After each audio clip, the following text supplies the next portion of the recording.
First, as we reported some time ago and as the intelligence community disclosed as well, there was an extensive campaign by the Russians to interfere in our elections in 2016. That interference took many forms, but most significantly it took the form of an effort through social media to divide the country, to push out favored narratives, to assist the Trump campaign on social media through a massive effort led by the Internet Research Agency out of St. Petersburg. It also embarked on an effort to hack and dump emails from the Democratic campaign of Hillary Clinton, from her campaign manager John Podesta, and other efforts through their hacking and dumping operation to influence the outcome in the election. These efforts, similar to the social media campaign, were designed to help one party, Donald Trump, and hurt another, Hillary Clinton. There were also efforts through any number of meetings between Russians and Trump campaign people to exert influence, a covert influence operation mounted by the Russians that continued during the campaign as well as after the campaign. And I want to make several points about these findings for what we can tell so far from the Mueller report. First, the Attorney General did a grave disservice to the country by misrepresenting significant parts of the Mueller report, by attempting to put a positive spin for the president on the special counsel's findings. The Attorney General is not the president's personal lawyer, although he may feel he is. He is supposed to be the highest law enforcement officer in the land, and he is supposed to represent the interests of the American people.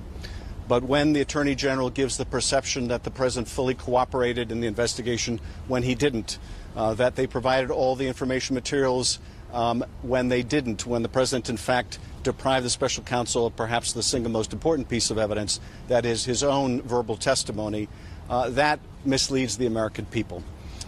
When the Attorney General represents on the obstruction case or suggests that the special counsel desired him to make that decision, that the special counsel wasn't mindful of the Office of Legal Counsel opinion that a special counsel cannot indict a sitting president, when the Attorney General mischaracterizes the report in that way, he does a disservice to the country.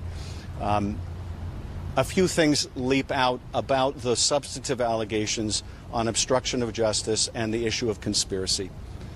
On the issue of obstruction of justice, the report outlines multiple attempts by the president to mislead the country, to interfere with the investigation, to make false statements to the American people, and to urge others to lie to the American people, to urge those of his staff to take actions to further obstruct the investigation, which may have been refused, but they were not refused owing to any goodwill or good motive on the president's part, far to the contrary.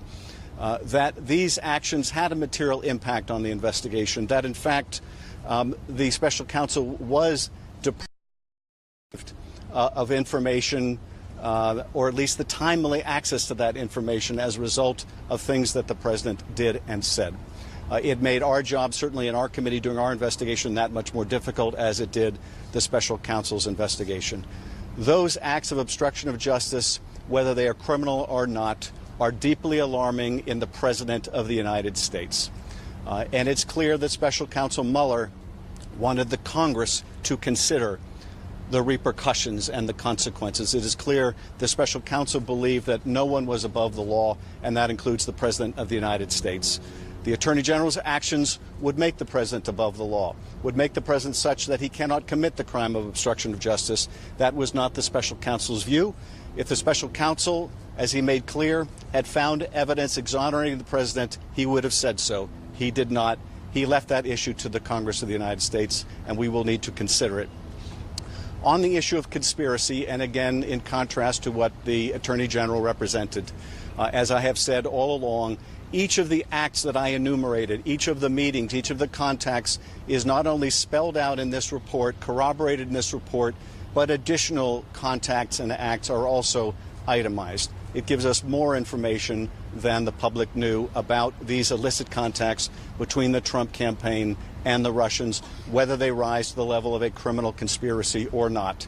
And contrary to what the Attorney General represented, The special counsel makes it clear he did not consider collusion, as that colloquial term is understood, but rather whether the facts amounted to the crime of conspiracy.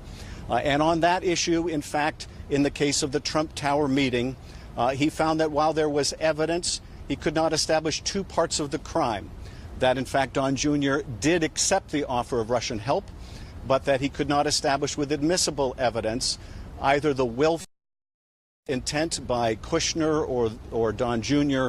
or Manafort to violate the law, or that the material they received was sufficiently damaging to meet the statutory definition. That is a far cry from saying there is no evidence. That is the special counsel's determination that, notwithstanding the evidence on this issue involving Trump Tower and other interactions, like the provision of polling data by Manafort, which we have learned today was far more ongoing than we knew, that the special counsel could not establish a criminal conspiracy beyond a reasonable doubt and to the satisfaction of a jury. So these are the overall conclusions. But let me just say, to sum up, and then I'll be happy to go to your questions.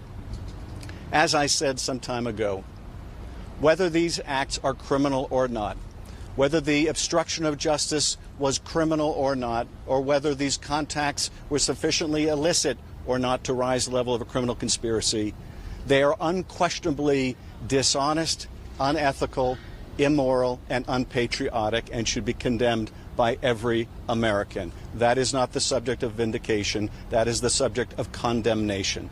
And that is how I think we should view the Mueller report. And I'm